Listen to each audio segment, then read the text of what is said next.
దేవునికి స్తోత్రం.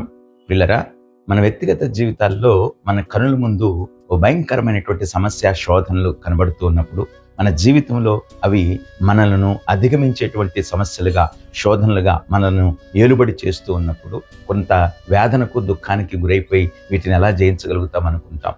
మరికొన్ని సందర్భాలలో మన శక్తితో, మన బలంతో దీన్ని జయించగలములే, మన సామర్థ్యం సరిపోద్ది అనుకుంటాం. పిల్లరా, కానీ మన వ్యక్తిగత జీవితాలు మన ముందున్నటువంటి సమస్యను అధిగమించాలి అంటే మన బలాలు సరిపోకపోవచ్చు. పిల్లరా, అందుకే జకర్యా గ్రంథం 4వ అధ్యాయం 6వ వాక్యంలో ఇలాగ రాయబడి ఉంది, శక్తి చేతనైనను బలము చేతనైనను కాక యెహోవా ఆత్మచేతనే ఈ కార్యములు జరుగును అని వాక్యం సెలవిస్తూ ఉంది. నిజమే కదా పిల్లరా?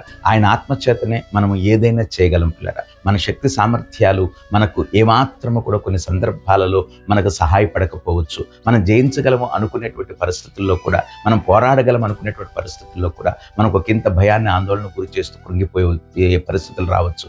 కానీ దేవుని ఆత్మశక్తితో మనం నింపబడినప్పుడు నిత్యముగా మనం జయించగలం. లోకమంతా కూడా మనల్ని చూసి పిల్లరా కొన్ని సందర్భాల్లో ఇక వీడు ఎలాగున ఇది నెట్టుకు రాగలడు, జయించి రాగలడు అనుకుంటారేమో. కానీ ప్రియనులారా, వారికి తెలియనటువంటి శక్తి సామర్థ్యాలు దేవుడు మనకు అనుగ్రహించారు. కనుకనే ఆయన ఆత్మశక్తితో మనం నింపబడుతూ దేవుని రాజ్య వారసులుగా స్థిరపడుతూ అనేకమైనటువంటి సమస్యలను దేవుని ఆత్మతో జయిద్దాం. దేవుని కృప మనకు తోడేయండి. ఆయన ఆత్మతో నడిపింపబడుదుముగాక. ఆమేన్.